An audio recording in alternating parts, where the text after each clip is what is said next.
Hello there guys, Bulabo10000 here, bringing you another Super Smash Bros. Ultimate discussion video, because today we are going to be discussing the final Sakurai FAMITSU column before the game launches next week. He has posted a final column about the World of Light, Smash Ultimate, and a few other things, and I am going to cover it here, and it's exciting. The last column before the game comes out. That is crazy. We are so close to this game being released. I'm so excited. I'm trying to go in as spoiler-free as possible, and so far I've been doing pretty good at avoiding the spoilers. So, this translation was obviously translated by the wonderful folks over at Source Gaming. You can find a link to the full translation down below. I'll just be paraphrasing and maybe reading a few lines out just to explain some of the parts. I don't want to say it all because they don't want you reposting the full translation, and if I just read the entire translation out, that's basically reposting, so I'm going to try and just kind of paraphrase it a little bit. And he talks about a few interesting things. So, the first thing is the Smashing Life. Apparently there is an episode of a show called The Smashing Life. I don't really know much about it. I think it's a Japanese show, I'd like to say. And he stopped by and talked about Super Smash Bros. And the whole presentation is going to be broken up into a few episodes, and for people who watch that, I think it's a Japanese show, so that is something that Sakurai was on. I don't know if it's something that's international, so someone down in the comments can probably explain that, but it's nice to know that Sakurai has been talking about Smash on a televised show, or at least I'm assuming it's televised, which I think is really cool, so I'm just gonna leave that there, and that's a thing. Even though if it is Japanese, calling it the Smashing Life confuses me because it's an English name, I don't know. But it's probably Japanese because it's coming from FAMITSU. So, the first major thing you guys probably want to know is the main theme. So, he mentions, obviously, that the main theme actually has lyrics, and he said he struggles with the main theme for each game, and that if he wanted to surpass Smash 4, he knew they couldn't do the same thing they did then.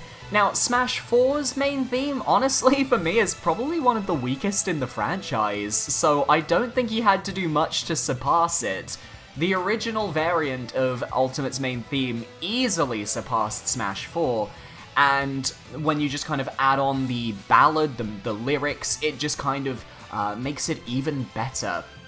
And he decided to use the power of song to kind of convey that, and that's something they did similarly with Super Smash Bros. Brawl, where they had the choir, they had the orchestra, they had the epicness of that song, and they've kind of done a different direction with lyrics this time around, which I really like. As you guys know, I'm a big fan of the Lifelight song. I did a Japanese a cappella cover, which wasn't that good, but I did it, and that was fun, and I love the song.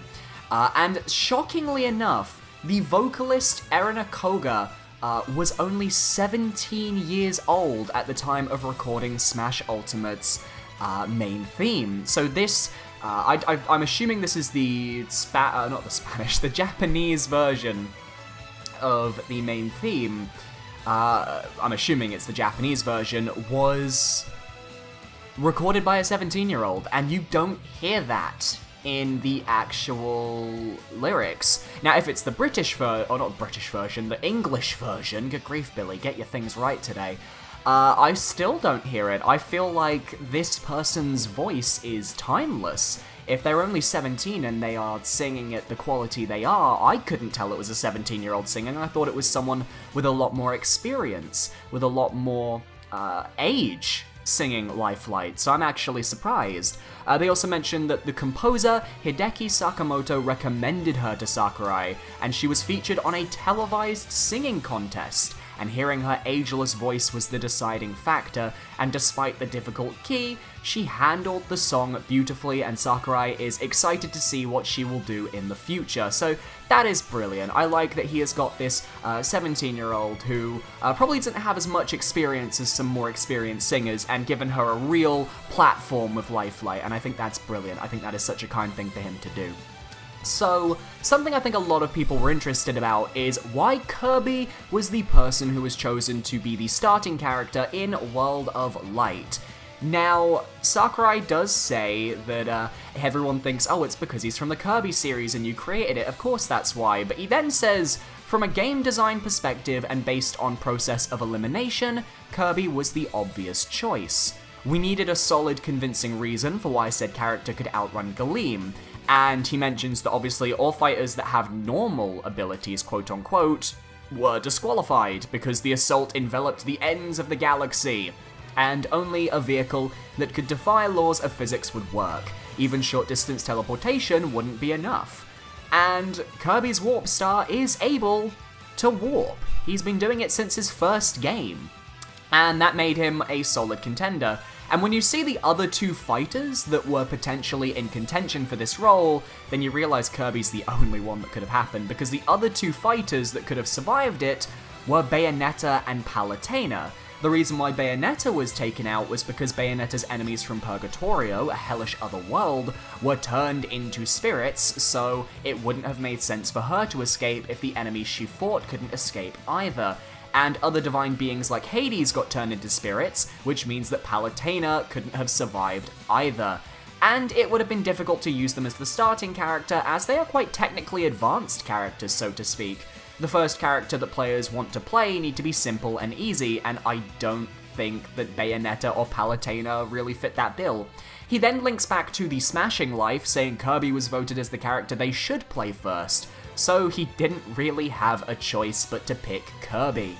He also brings up the slight, little Easter egg that people have noticed when you read World of Light backwards. World of Light, Tomoshibi Bika no Hoshi, you read it backwards and it reads Kirby of the Stars, Hoshi no Kabi.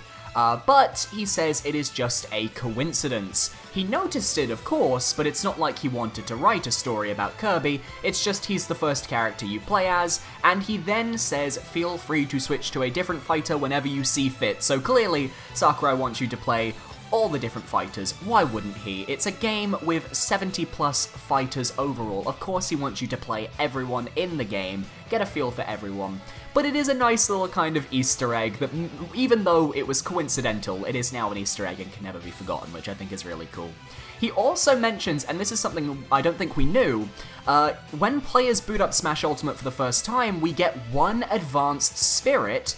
And I believe, according to his next quote, I think choosing a character from the wide selection is part of the fun, which means that we may get to select which spirit we start with. Which means if you maybe have a specific franchise that you want to get some spirits for, you might be able to find that franchise's spirit from a wide list of characters that you could potentially select from. I'm pretty excited because chances are this means there might be a Golden Sun spirit that I could pick straight away, which I think would be really cool. And I like that they're going to set us off with an advanced spirit just to kind of give us a shot when we go into the game. And it means if that can be translated into World of Light, then it means that there is one spirit that we can actually give to Kirby to start off World of Light and give us just a little bit of an edge against the first few battles, which I really like. Lastly, he does say that there is going to be a patch. We will distribute our first update on launch day.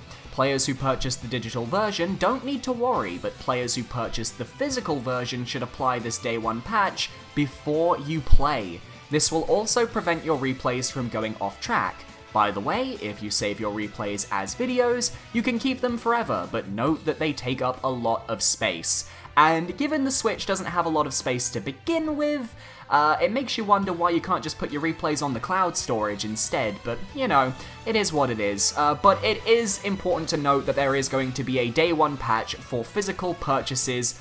I'm going to be purchasing it physically on day one, so I've got to deal with this day one patch before I can play. Hopefully it is not this massive, crazy patch that is going to take like 4 hours to install, because I just want to play Smash the moment I buy it and I get back here and I can just get up and I can stream it and I'm ready to play.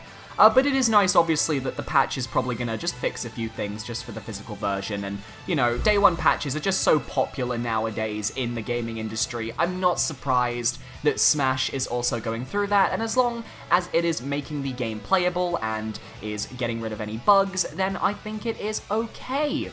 So he then says he doesn't have any space left for this column, and then he just goes, I hope you enjoy the game. So with that, that is the end of Sakurai's Famitsu column covering the Smash pre-game. Now, obviously, once the game is released, we are probably going to get some fun columns about Sakurai talking about the game post-release, which I think are going to be really fun, but this is everything we have gotten to know, and I like that he kind of explained why Kirby was the main character. He went into the actual logistics there, and I find it interesting that out of all of them, Kirby, Palutena, and Bayonetta are the ones who would potentially be, like, the surviving characters. I think it also answers that if characters were to fight off in a grudge match and only one of them can come out, Kirby wins, and Palutena and Bayonetta will be up there as well. Interesting how he doesn't mention Shulk, because, spoilers for Xenoblade 1, I believe he becomes like a god at the end?